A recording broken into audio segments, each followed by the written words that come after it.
O Fundamento da Igreja, lição 2, classe dos juvenis, chegando para você aqui no canal Denis Pereira Oficial. A paz de Cristo para todos. Eu sou Denis Pereira, professor da Escola Dominical já há mais de 20 anos, trabalhando com jovens e adolescentes, lecionando na EBD, liderando, palestrando, pregando, enfim, nós estamos a serviço do Reino de Deus e há 6 anos estamos aqui no YouTube. Aqui nesse canal você vai encontrar lições para as classes de adolescentes, juvenis, jovens e adultos toda semana. Por isso é muito importante que, se você não estiver inscrito ainda, inscreva-se no canal aí agora, por favor. Vamos contar até 3. Inscreva-se. 1, 2, 3. Clica no botãozinho vermelho aí. Muito obrigado. Deus te abençoe por esta tremenda contribuição ao nosso ministério, ao nosso trabalho aqui no YouTube, esta importante ferramenta de comunicação. Ative também o sino de notificações. Ao fazer isso, você receberá em primeira mão o material aqui, o aviso, do YouTube de que tem material novo aí chegando para você. Nós temos aqui trabalhos para líderes, nós temos mensagens, pregações, nossas viagens. Você conhece melhor o nosso ministério, dê uma passeada pelo canal. Tem muito material aqui neste canal e tem uma expectativa muito grande para esse novo ano que está começando. Comente os nossos vídeos também, isso é muito importante. Isso mostra ao YouTube a relevância do nosso material. Como a irmã Maria Ferreira, não dá para ler os comentários, mas apenas citar aqui os nomes: Luciane Rocha, Gedson de Souza, Simone Chagas, Carlos Henrique, Ana Priscila, Luciane Alves, Wanda Franco, Rosa Cis, Raquel Porto, Maiara Caroline, Deusângelo Rodrigues, Naeli Santos, Francisca Silva, Aparecida Almeida e tanta gente que escreve aqui para nós: Ana Carolina, Cantinho Criando Artes, Cícero Souza, enfim, muita gente que escreve para nós, que deixa aí sua mensagem. Fale como que está as expectativas nesse ano 2021 aí na sua cidade, em relação à pandemia, como que estão as coisas aí na sua cidade. Fale conosco, deixa aí o seu comentário, isso é muito importante. Mostra ao YouTube a relevância do canal e o YouTube manda para mais gente também. Aqui na descrição dos vídeos tem todas as minhas redes sociais, você conhece melhor nosso ministério, nossa família. Denis Pereira Oficial, Facebook, Instagram, tudo Denis Pereira Oficial. E tem 2 links aqui também, presta atenção. Um link é para você abrir material em PDF para ajudar na preparação de sua aula. O outro link é para você entrar em grupos de professores no WhatsApp, professores do Brasil e do exterior, que semanalmente nós conversamos sobre a lição daquela semana, compartilhamos ideias, compartilhamos histórias, compartilhamos conteúdo, enfim, faça parte desse trabalho você também. Vamos então para a lição 2, o fundamento da igreja.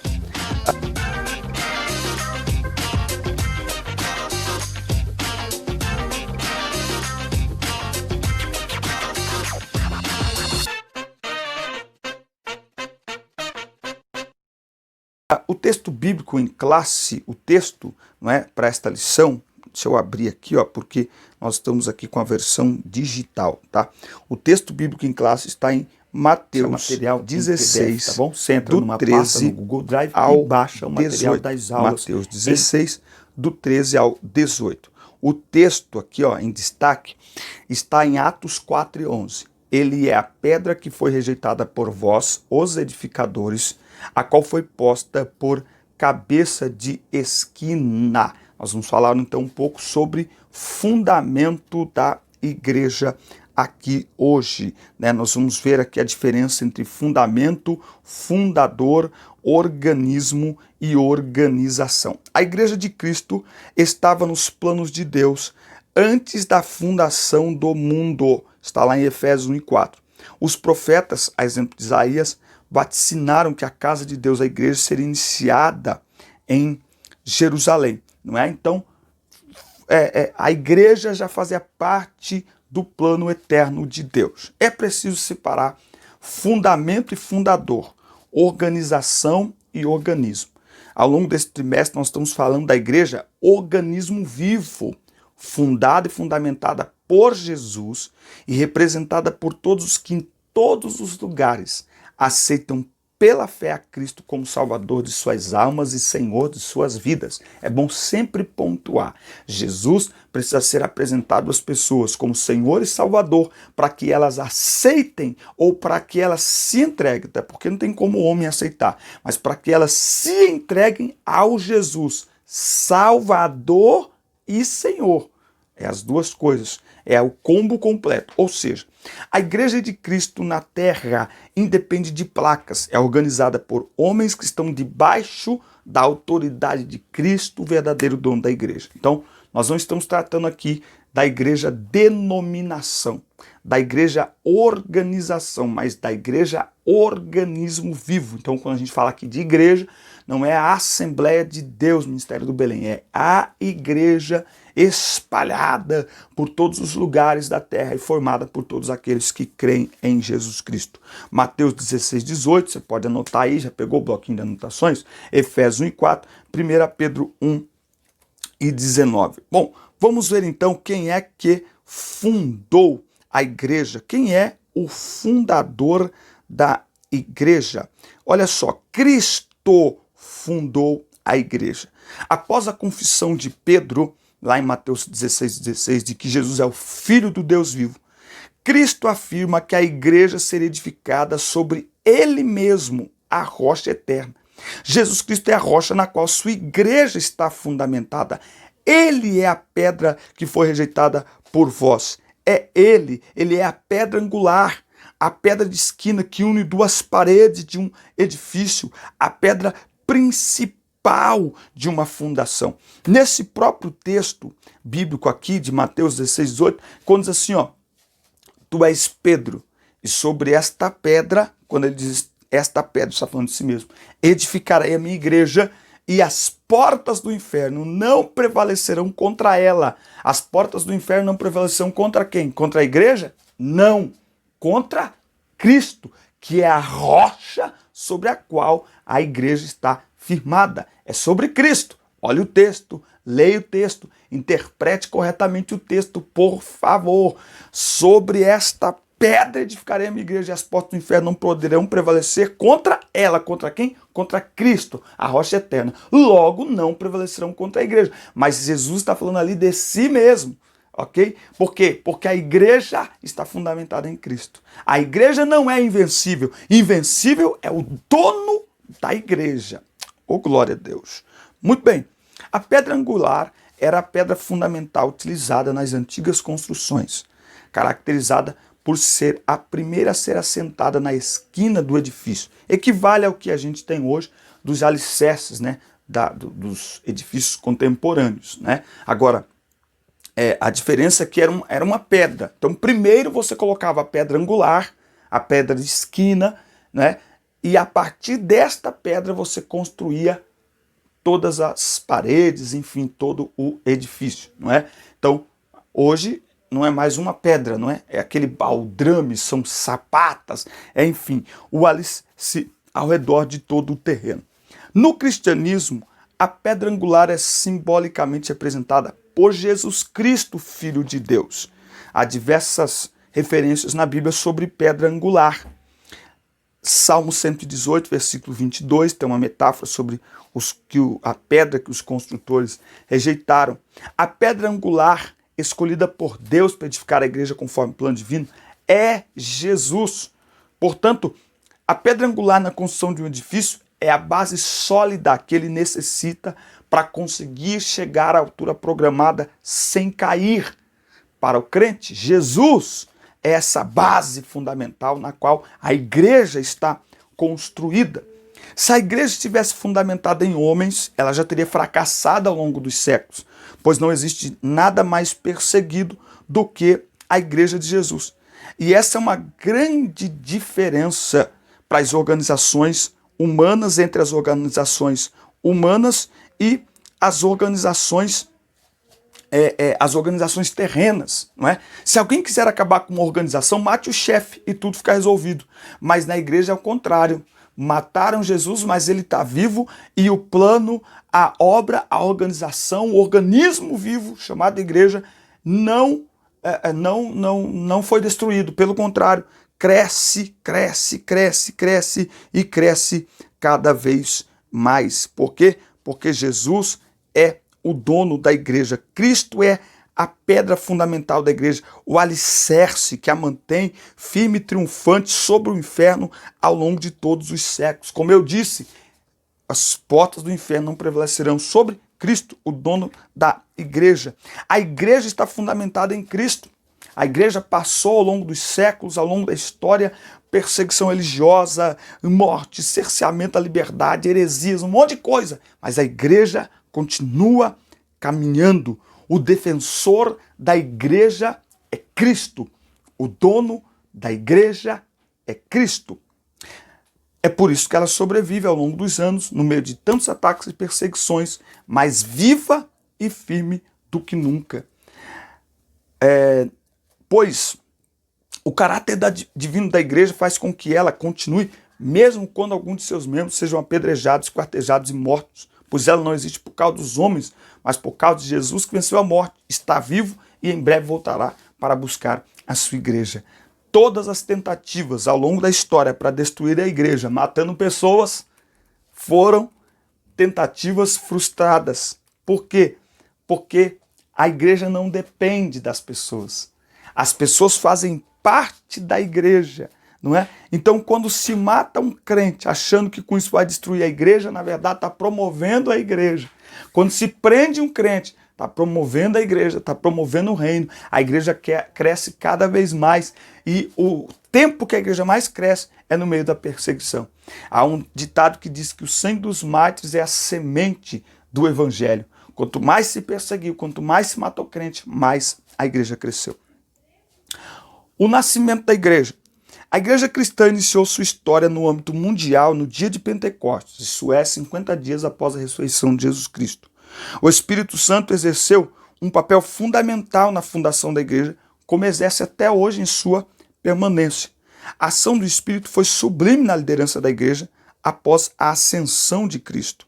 Antes de voltar ao céu no Monte das Oliveiras, Jesus instruiu seus discípulos enfaticamente que não se ausentassem de Jerusalém até que do alto todos fossem revestidos de poder, não é? Então, eles também receberam lá em Atos 1:8, né? E recebereis poder que há de vir sobre vós e sereis testemunhas na Judéia, Samaria até os confins da terra, Jerusalém também. Então, é do micro para o macro. Então, essa era a expectativa de Jesus. Aliás, Jesus é um dos maiores líderes que existiu, porque ele veio à terra sem recurso algum. Em 3 anos e meio ele treinou 12 homens, esses 12 homens impactaram o mundo e a sua mensagem continua impactando o mundo, atravessando gerações, ultrapassando séculos e milênios. Por quê? Porque Jesus delegou aos seus discípulos. Por quê? Porque Jesus deixou uma mensagem. Nossa, dá até um pensamento aqui, né? Uma reflexão. O que estamos deixando nas pessoas por onde nós passamos? Porque nós estamos passando pela vida. Jesus marcou tanto a vida das pessoas com quem ele viveu, que nós estamos aqui há mais de 2000 anos que ele morreu falando dele. E a história, quer gostem ou não, está dividida entre antes e depois de Cristo. Tudo porque Jesus se preocupou em deixar uma mensagem no coração dos homens. Uma nova aliança, o Espírito Santo que Jesus enviara, chegou no Pentecostes sinalizando a nova aliança de Deus com o seu povo. O propósito desta aliança é resgatar a humanidade do pecado e da morte através de Jesus Cristo, não é? Então nós temos aqui um outro momento. O nascimento da igreja foi lá em Atos dos Apóstolos. Por que precisamos do poder do Espírito Santo? Interessante que a igreja, a inauguração da igreja só se dá após o derramamento do Espírito Santo. Ficai em Jerusalém, Lucas 24:49, até que do alto sejais revestidos de poder. Por que precisamos do poder do Espírito Santo? Porque a igreja é ativa, atuante e relevante no meio de uma sociedade escravizada pelo inimigo através do pecado. E ser igreja é tanto um privilégio quanto uma missão. Qual é a missão? Resgatar almas perdidas e escravizadas pelo inimigo. E ele não cederá sem luta. Então, quando nós olhamos para o ID de Jesus, nós vamos ver que o ide de Jesus é para um território hostil, Marcos 16, 15, 18.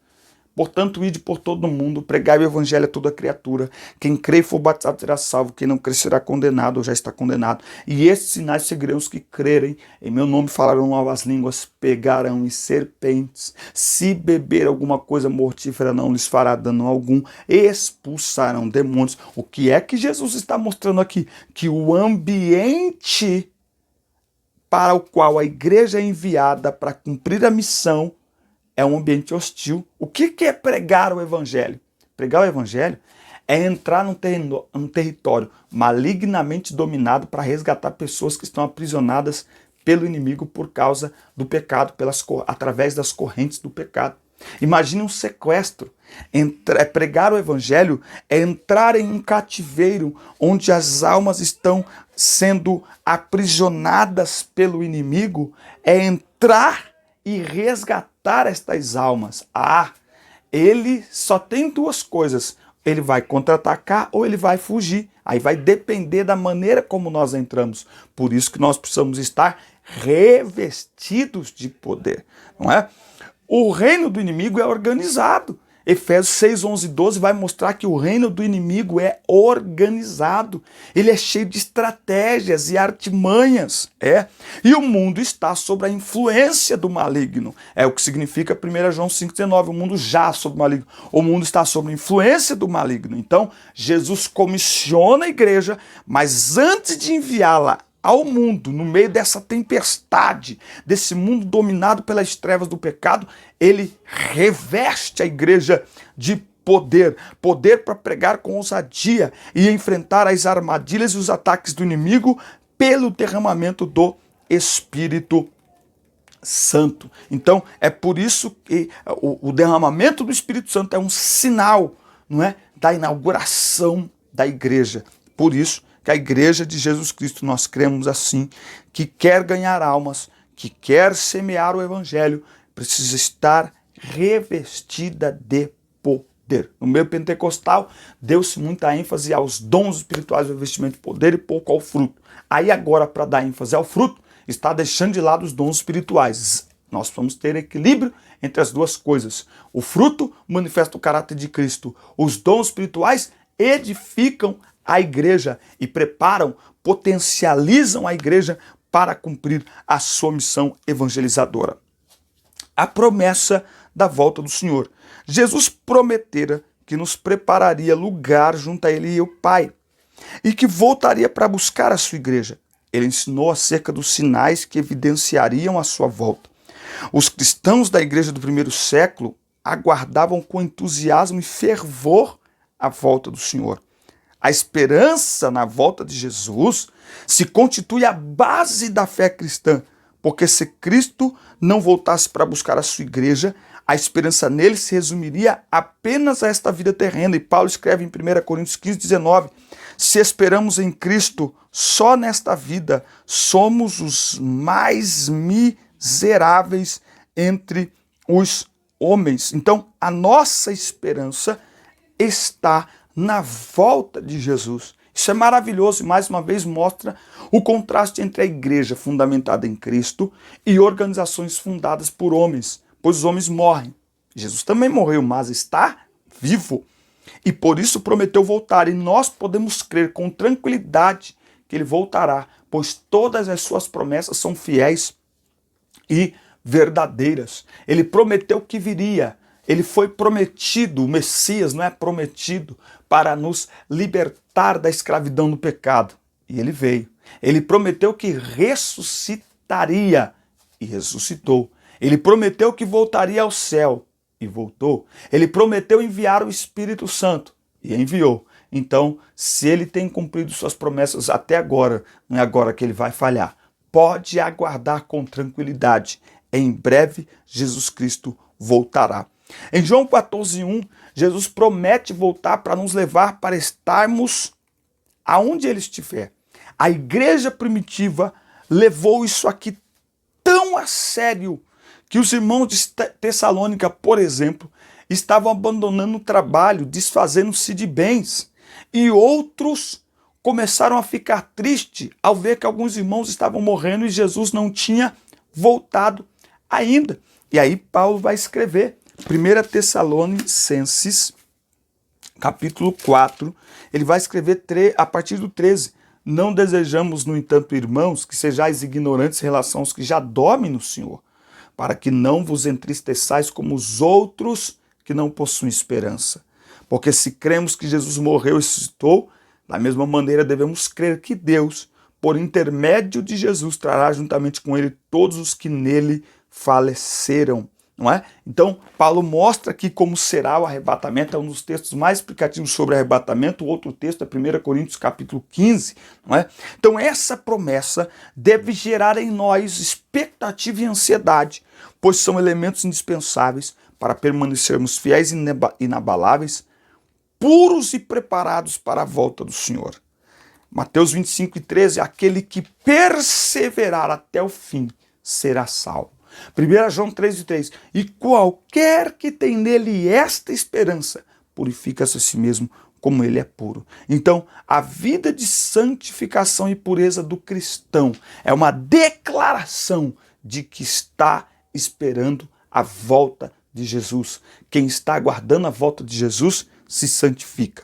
Quando o cristão compactua com o pecado, se é que pode ser chamado de cristão, ele na verdade está dando as costas para a promessa, está ignorando o fato real e surpreendente da volta de Cristo. A igreja é noiva e como tal deve manter-se pura, pois ele vem buscar uma noiva santa e irrepreensível, que se mantém fiel em meio ao pecado, santificada pela palavra e sob a guarda fiel do Espírito Santo. Efésios 4:30, e não entristeçais o Espírito Santo, no qual estáis selados para o dia da promessa. Esse dia está chegando. A igreja de Jesus Cristo será arrebatada. Essa é a nossa esperança. Nós não podemos perder a nossa esperança. Nossa esperança é sua vinda. O Rei dos Reis vem nos buscar. Nós aguardamos Jesus ainda até a luz da manhã raiar. Enfim, a nossa esperança é a volta de Jesus. E por ter esta esperança, permanecemos puros, nos purificamos, nos santificamos pela palavra de Deus, sendo sensíveis à voz do Espírito Santo, porque sabemos que em breve Jesus voltará. Amém? Deus abençoe sua vida, sua casa, classe, seus alunos. Deus abençoe seus sonhos. Que este seja um ano extraordinário de Deus para a sua vida. Até a próxima aula, até a lição 3. Qual que é o título da lição 3? Nós vamos falar aqui na lição 3, os símbolos da igreja na Escritura. Muito bom esse tema também. Boa aula, bom domingo. Deus abençoe. Boa semana. Fiquem com Deus.